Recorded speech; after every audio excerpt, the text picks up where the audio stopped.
Hello there, welcome along to another mixed martial arts conversation for Sky Sports, looking ahead to a big night of live Bellator action on Sky Sports in the early hours of Friday, November the 13th. Patricio Pitbull, champ, two-weight champion in Bellator, puts his featherweight title on the line in a quarterfinal of the Grand Prix as well. Remember, Pitbull also a two-time tournament champion in the past. He's taking on Portugal's Pedro Carvalho, and I'm very pleased to say from his hotel room in the United States, in Connecticut, ahead of the fight in the Mohegan Sun Arena. Pleased to say Pedro joins us now.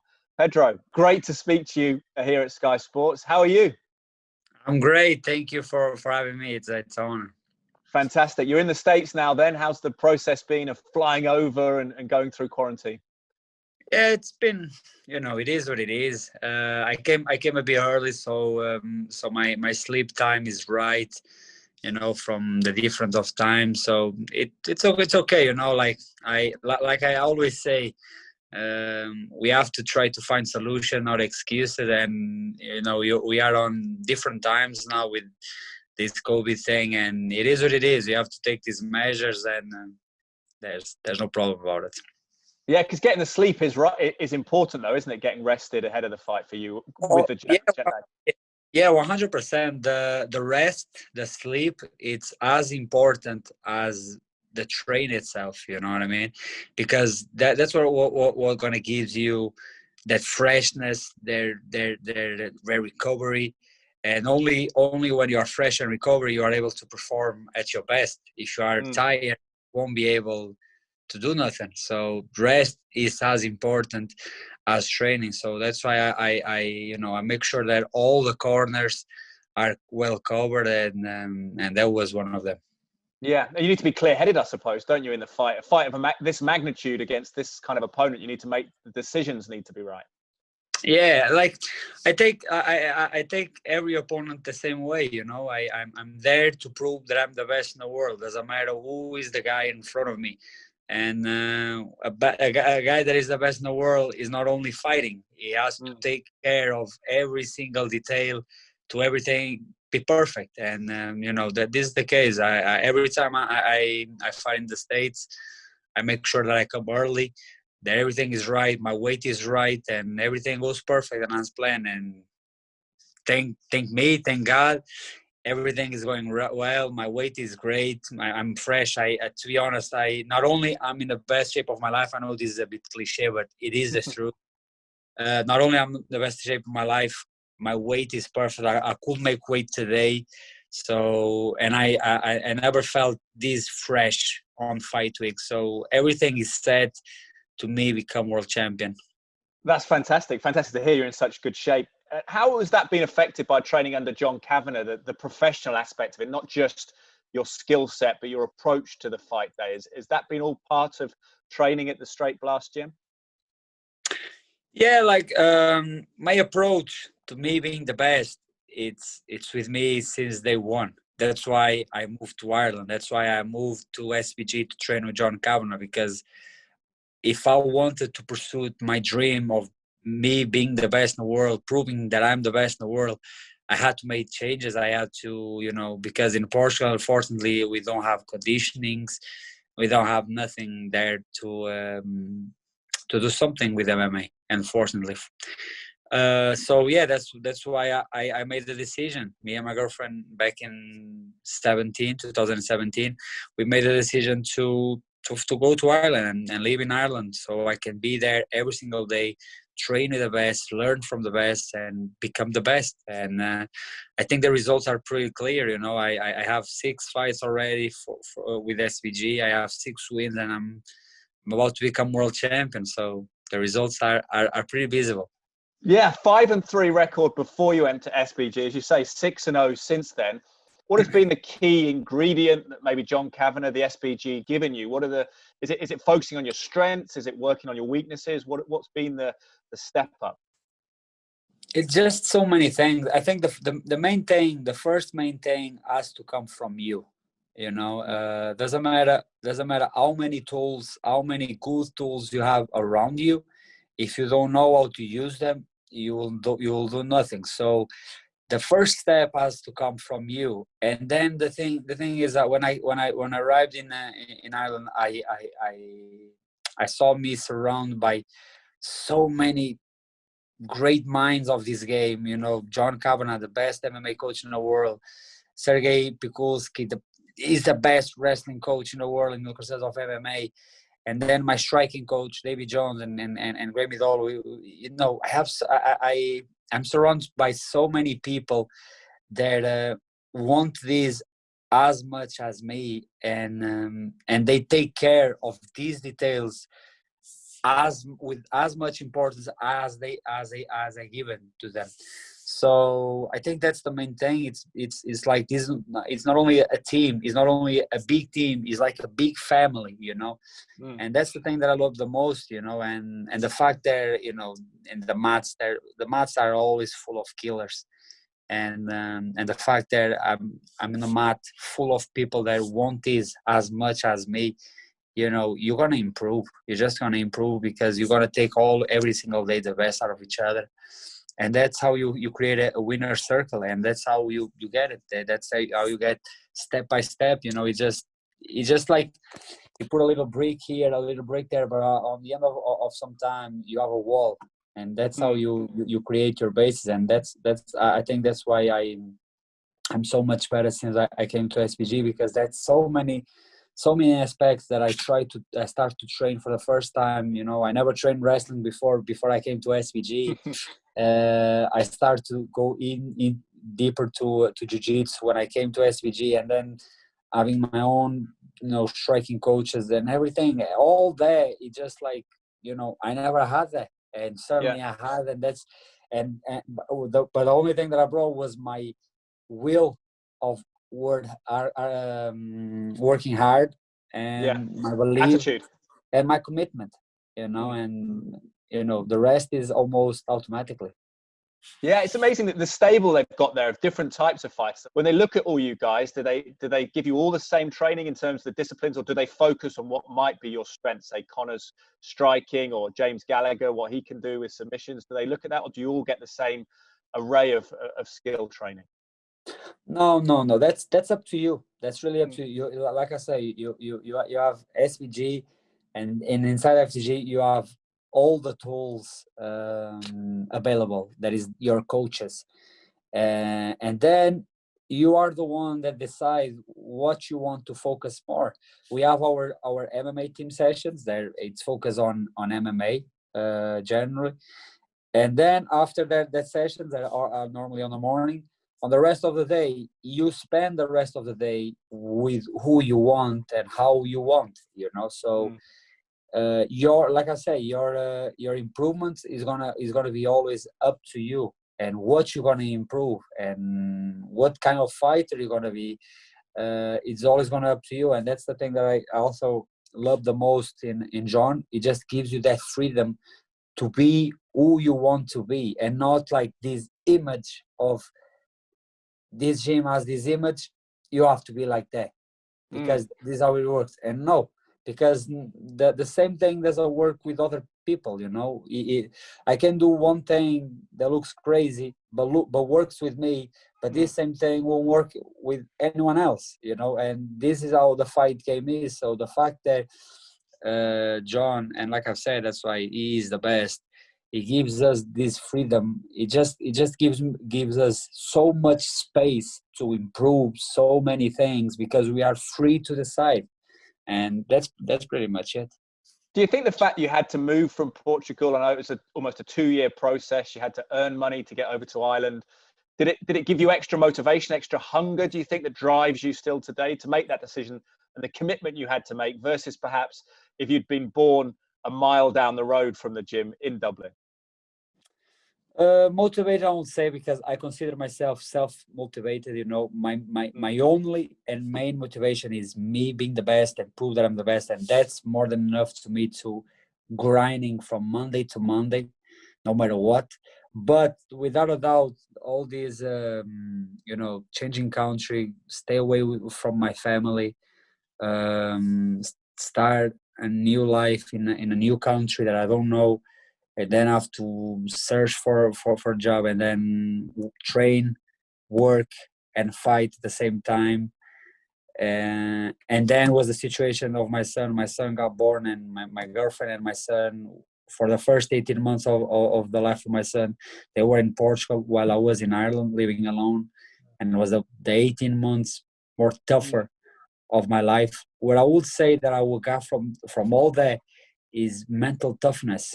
You know, I what I got from that is like nothing, neither no one can break me. You know, nothing. There's absolutely nothing, and that's what I got. Mental strength. That's what I say that I can get. Motivating. Like I say, I'm self-motivated no matter what. I don't need to hear funny music or hear a nice YouTube motivational video. I'm self-motivated no matter what.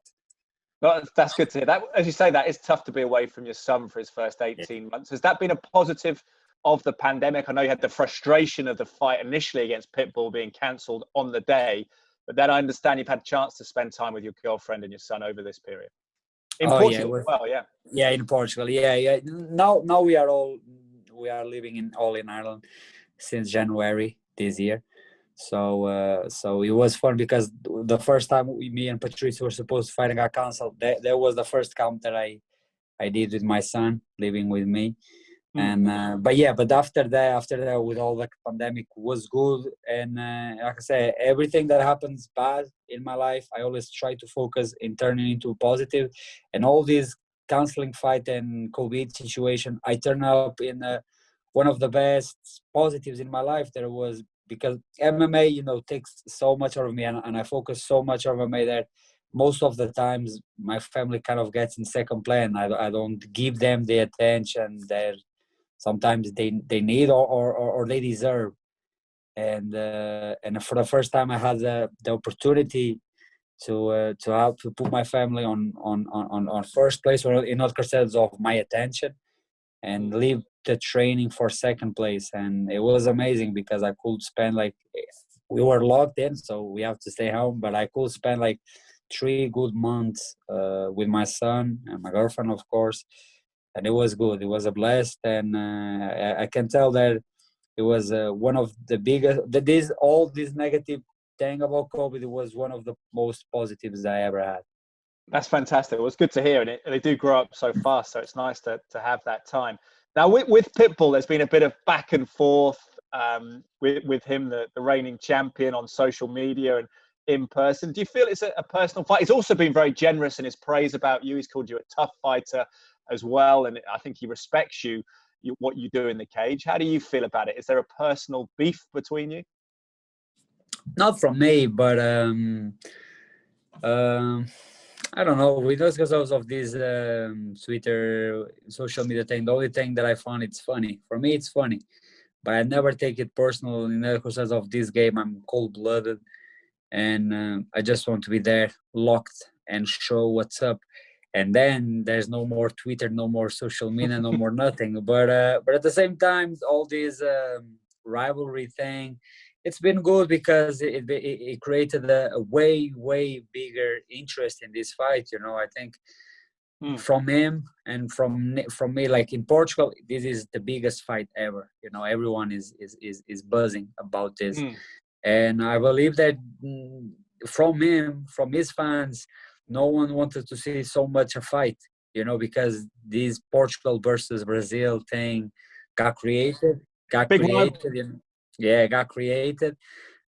of naturally, because his fans coming slagging me, and then my fans come to defending me, and then my fans go over him, slagging him, and then his fans come to protect me, and I think no matter what, will be a kind of a rivalry that will be. It will happen, and naturally, and it's good. I think it's good for the sport. It's good for the fight. It's gonna have more eyes on the fight, and I think everyone wins with this. But what matters to me is only one thing: me become world champion, and that's it. That's only my eyes on it. Yeah, I was going to ask you about that generally, because we know, obviously, being in England, we have a big rivalry with other English language countries like the USA, Australia, Canada, sometimes, depending on the sport. Is there a big rivalry between Portugal and Brazil in general? It depends. Some stuff, you know, because of sports, there is always a kind of a rivalry. But at the same time, we share a lot of things. We share a lot of things. You know, there's a huge community of Brazilians in Portugal. You know, one of my best friends is Brazilian. I know a lot of Brazilian people, and we share a lot of cultural things. We broadcast a lot of Brazilian shows in Brazil and vice versa. And yeah, it depends on what we're talking. Sports wise, yeah, it's kind of rivalry. We always try to prove ourselves to the other one, mainly on football, you know. Yeah. And unfortunately, all these years they got the better. But I think we have the best team to get the best of everyone. Yeah. But yeah, I think it's a natural thing, you know, especially when we talk about old colonized days, and I think that's gonna naturally happen. That little thing, you know. I don't like sometimes the way that people approach that is from my fans, from his fans, kind of take things a little bit to the stupid way, can I say? But as long it keeps healthy, a kind of a healthy rivalry, it's okay for me. Yeah, how big though to be Portugal's first MMA world champion if you do win on Thursday night? When I win. When you win. When I win. When I win, it's going to be huge. It's going to be huge, and I think mainly it's what's the MMA in Portugal needs. A first champion, a first world major champion. You know, I think a lot of things going to happen, and mainly, and I hope that the ones that are going to, you know, benefit the most are MMA fighters, MMA coaches, MMA in general in my country is going to start to give bigger steps, you know, hopefully, you know, sponsor starts to put more money on it and shows and everything, you know, hopefully it will create a kind of boom in Portugal, hopefully. And eventually bring a big show to Portugal. Well, you've learned English fantastic well. You got an Irish accent as well sometimes, which is really cool. That's good to hear. But what about Patricio Freire then, Pitbull? How much respect do you have for him as a fighter, being a two-time featherweight champion? He's won a couple of tournaments. Of course, he's a two-weight world champion as well, a champ. How do you sort of, I guess, assess him as a fighter and his legacy? I have tons of respect for him. You know, he deserves everything that everything gives to him. He deserves it because he's the double champ. He's been here for years, and he's done a lot. You know, in the company, and I have tons of respect for him. But I said this thousands of times. This is my time, you know, and I don't care. I will never shine away. No matter who is in front of me, I don't care. For me, I'm the best in the world. They should be shine away with me, not me with them. You know, so I'm here to prove that I'm the best, and that's what I'm going to do, and that's what I'm happy to have the opportunity to do it. How do you think it plays out? He has the alias, of course, Pitbull, like his brother. They come from the Pitbull brothers gym, but you were saying that perhaps in his kind of, I guess, experience stage now, he's a little cuter in how he fights, and he's more of a counter puncher and waits for the opponent to come to him. Is that how you see it, that you'll be the aggressor on the night? Yeah, I see it plays a lot of different ways, you know, but I see it ending on a third round. Third round, it will be end. And you'll be the pressure fighter, you feel? You'll be bringing the pressure. Oh, big time. Yeah. Of course, I'll be the pressure fighter, but at the same time, a lot of former contenders mistake they do is they go with too much excitement, and then they make mistakes. You know, I'll go out there like defending my belt. You know, I should be world champion since March. So, what I got from the council fight was all their challenger excitement is gone from me. I don't feel that excitement at all. I feel that I'm just doing my first title defense, and that's it. I think that's gonna bring me tons of advantage in order to sort of performing the way that I want. You know, I don't want to just go out there and pressure like I always do. No, I have a few things in my pocket. Do you have to respect his power as well? Do you? You don't want to walk onto Yeah, anything? yeah. Mainly on the first round 2, while he's fresh. Yeah, you have to respect the guy that he has power on your hand and he can finish you with one hand. But the hard part, he has to hit you. And man, I can tell you one thing: I can take a punch. I can take a punch. And that might worry him as well, mightn't it? If you're going to take him to deep waters, if you can take a punch, then that makes him think. Yeah, I think what several things you're gonna realize by the time the fight's going on. But the fact that when he see that he cannot hurt me, then it will crumble mentally, and I'm gonna pick up the pieces. A final thought about the second quarterfinal on the night, which will happen before you obviously take to the cage. Daniel Weichel of Germany against the American-Mexican Emmanuel Sanchez. How do you see that one going out? Will you be aware of that on the night, or is that something you'll put out of your mind completely until maybe later on? I'll have my eyes on it, especially because I will have them to finish their fight to go out there and do mine. So I'll be watching no matter what. And I think I'm almost sure that Daniel Weichel gets the win by decision. You think he's got too much all round? Like this fight is so close. It's really, really close because they are so similar stylistically. But in my point of view, Daniel Weichel is more consistent. Like you never see him doing amazing, crazy stuff, but he never fights bad. He's always consistent. And, you know, I don't see Manuel Sanchez submitting him because he's also really good at the ground. And that's the main weapon of Manuel Sanchez, is submission skills. And on because of striking, like I said, Daniel Weichel is more composed, is more consistent. So yeah, I see Daniel Weichel out game Manuel Sanchez. Daniel Weichel out game Manuel Sanchez. Well, it should be a fantastic night. Look forward to that. And of course, your fight against Pitbull. I know it's CBS Sports in the US, but here in the UK, we broadcast live on Sky Sports from midnight. We'll be watching, get the coffee on. Final thought then for people who are thinking of staying up in the UK to watch it. What are you promising? Just fireworks and a third round win? Is that it?